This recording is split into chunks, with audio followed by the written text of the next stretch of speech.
오늘 성경의 본문을 보니까 이처럼 온만과 정성을 다해서 기뻐한 무리가 있더라는 겁니다. 13절을 보면 그 무리가 바로 누군가 하니 천사와 천군들이라고 합니다. 천사와 천군들이 나와서 하나님을 찬양하기 시작합니다. 그들이 왜 찬양을 합니까? 11절을 보니까 바로 우리를 위하여 구주가 나셨기에 찬양을 합니다. 여기서 천사를 가르치는 우리가 아닙니다. 사람들, 바로 여기 계신 우리들, 그리고 우리보다 선조들, 그 오랜 시간 전에 얘기했던 선조들, 앞으로 나실 우리 후배들을 위해서 나셨다는 거죠. 이것 때문에 기뻐합니다.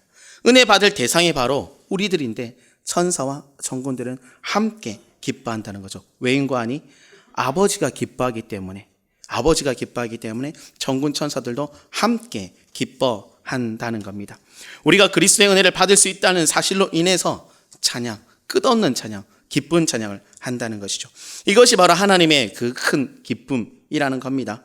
사실 하나님은 그 십자가 사건과 그 어려운 과정을 다 알고 계심에도 이 순간 예수님이 우리에게 오신 것이 너무나도 큰 기쁨이요 찬양의 이유라고 말씀하시고 계신 것이죠. 그리고 그 찬양의 모습을 실제로 동방박사들에게 보여줍니다. 하늘에 수많은 천군 그리고 천사들이 있으면서 찬양을 했죠. 근데 특이하게도 이 세 명에만 보여집니다.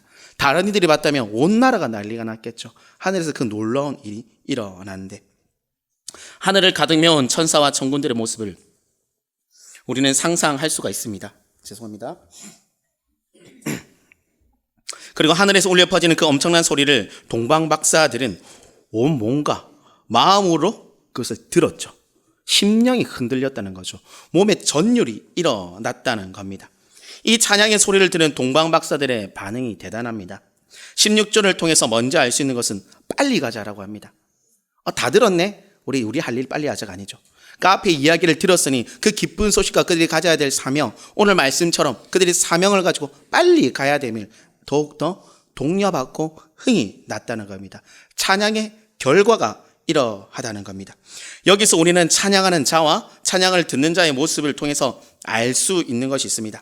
먼저 찬양하는 자는 상대방의 마음을 흔들 정도로 찬양을 해야 하는 것이죠. 이쯤 되면 시온성가대 지금 긴장 좀 하죠. 오늘 칸타타 가운데 여기 계신 모든 성도들의 마음 흔들 수 있습니까? 아멘. 네, 본인들의 포함해서 160여 명 이상의 분들, 조금 더 오버해서 하면 한국 스타일로 200명의 사람들을, 더 한국 스타일로 하면 유튜브까지 5만 명의 사람들을 흔들 준비가 되셨나 이거죠. 아멘. 네, 홍 기자 있으니 그 옆 사람하고 얘기하지 말고 아멘. 네, 아멘 하셔야 됩니다. 흔들 수 있습니다. 특정한 1인을 지칭해서 죄송합니다. 음을 잘 잡으십니까? 아니면 이렇게 소리를 큰 소리로 잘 냅니까? 아니면 들어와야 될 지휘자님의 박자에 잘 들어옵니까? 아까 지휘자님 지휘하실 때 기쁨 할 때 기쁨으로 하라고, 제 발음이 좀 안 좋죠. 아까 기가 아니고 기라라고 지휘자 흉내를 냈는데 이래서 찬양을 잘 하는 건가요? 그렇지 않다는 거죠. 바로 노래의 내용을, 그리고 그 내용이 담긴 진심, 그것 때문에 동방박사가 흔들렸다는 겁니다.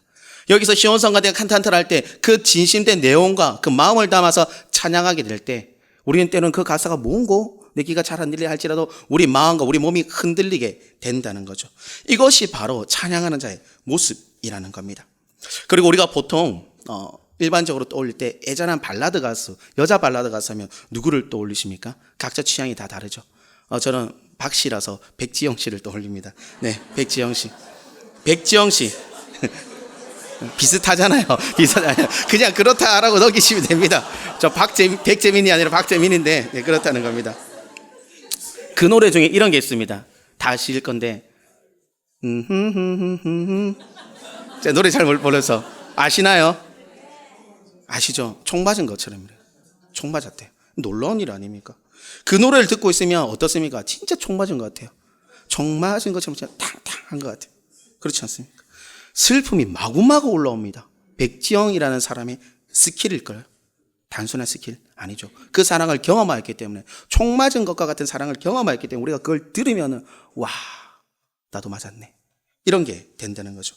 이렇듯 우리가 진짜 찬양 가운데 원망과 전심을 담아라는 겁니다. 14절을 보면 우리가 함께 읽었던 찬양 말씀인데 천사와 천군이 마음을 담아서 찬양한 내용입니다. 우리 다 함께 한 목소리에 한 번 더 진짜 진정을 담아서 이 공간이 울리게, 영적 세계가 울릴 수 있도록 한번 진정을 담아서 말씀을 함께 낭독하도록 하겠습니다. 시작. 지극히 높은 곳에서는 하나님께 영광이요 땅에서는 하나님이 기뻐하신 사람들 중에 평화로다 하니라. 아멘. 천사 천군들이 한 내용, 읊었던 그리고 노래 불렀던 그 내용입니다. 동방박사들은 이 말씀을 듣고 이 말씀의 선포, 그 곡조의 선포를 듣고 전율이 흘렀다는 거죠. 그에게 충격이 가해졌다는 겁니다.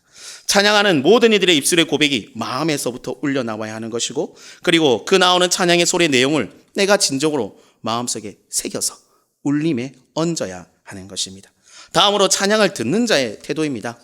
조금 전에 말씀드린 것처럼 발라드 가수 백지영이 이야기를 했는데, 백지영이 정말 하면 한 소절 부르기 시작했을 때 듣는 마음에 감동이 온다고 했는데, 그것은 무엇입니까? 앞서 말씀드린 것처럼 그가 잘 불렀기 때문일 수도 있고, 그의 온 마음을 담을 수도 있고, 담았기 때문일 수 있습니다. 그리고 또 한 가지 더는 뭐냐, 내가 바로 그 총맞은 사랑을 해봤기 때문에 그거 사랑을 같이 공감할 수 있다는 거죠. 다만 그 아련한 부분을 잊어버린 분들은 총맞은 것처럼 그 노래 들으면 어쩝니까?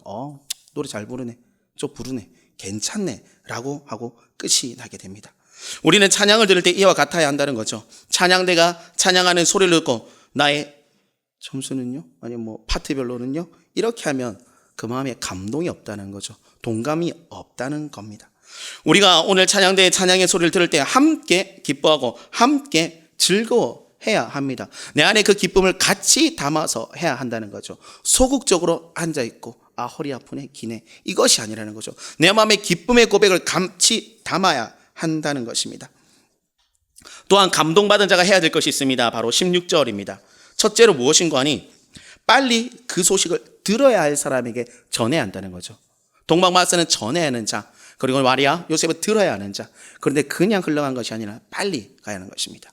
우리가 오늘의 기쁨의 찬양을 듣게 될 것입니다. 그리고 기쁨의 찬양을 함께 하게 될 것입니다. 듣고 난 뒤에 우리의 반응은 무엇인가 하니 빨리 그 들어야 될 사람들에게 가서 전해야 한다는 것입니다. 둘째로 17절에 나오듯 전해야 할 것을 전해야 한다는 거죠. 만났어요. 어쨌든 뭔가 모르게 기쁨으로 인해서 가서 만났어요. 근데 내가 전해야 될 것을 까먹으면 안 된다는 거죠. 까먹지 말고 진짜 있는 그대로를 전해야 한다는 것입니다. 동방박사들도 그들이 들었던 그 내용을 그대로 전합니다. 그리고 마지막으로 무엇입니까? 20절입니다. 바로 하나님께 영광을 돌리고 찬양하며 돌아가는 것이 듣는 자가 해야 되는 겁니다. 우리가 오늘 이 시간을 통해 은혜를 받았다면 우리가 하나님께 영광을 돌려야 합니다. 그리고 우리가 해야 할 것은 찬양 듣는 자의 모습에서 찬양을 하는 자의 모습이 되어야 한다는 거죠. 듣기도 하고 찬양도 하기가 돼요. 듣기도 하고 찬양도 하는 자가 되어야 합니다. 이 시간이 마무리되고 돌아갈 때 자신의 고백으로 찬양을 해야 한다는 것이죠. 만약 찬양 내에 찬양의 멜로디가 마음에 남는다면 멜로디를 흥얼거리셔도 됩니다. 또한 가사가 기억에 남는다면, 가사가 기억에 남고 멜로디가 기억에 남지 않는다면 자기 나름의 작곡을 해서 부를 수도 있는 것이겠죠. 어찌되었든 우리가 할 것은 바로 동방박사처럼 영광 돌림과 찬양인 것이죠. 오늘 이 시간을 통해 귀한 은혜를 반드시 받게 될 것입니다. 그리고 그것을 우리는 반드시 표현해야 하는 것입니다. 내 안에서만 표현하는 것이 아니라, 내가 집에 가서 설거지하면서만 표현하는 것이 아니라 거리로 나가서 그 흥얼거림이 있어야 한다는 겁니다. 대림절 기간에 필요한 것은 바로 선포입니다. 동방박사 그 별을 쫓아갔고 하나님의 메시지를 따라서 사명감의 길을 걸어갔던 것처럼 우리가 대림절 기간에 우리는 그 길을 걸으면서 우리가 해야 될 그 일을 해야 합니다. 오늘 은혜의 찬양 우리에게 모두에게 주어지니 그 찬양으로 강한 은혜, 기쁨의 은혜를 누리시길 바라겠습니다. 기도하겠습니다. 사랑과 능력의 하나님, 찬양하는 것을, 찬양 듣는 것을 하는 방법을 가르쳐 주셔서 감사합니다. 내 안에 기쁨으로 찬양하게 하여 주시옵소서. 내 안에 은혜로 찬양하게 하여 주시옵소서. 찬양하는 자와 듣는 자가 함께 가길 원하고 가까이에 있길 원합니다. 성령 하나님께서 도와주시니, 성령 하나님께서 우리를 감동시키시니 그 은혜가 더욱더 쌓이고 더욱더 퍼지게 도와주시옵소서. 감사드리며 이 모든 말씀 우리 주 예수 그리스도의 이름으로 기도드립니다. 아멘.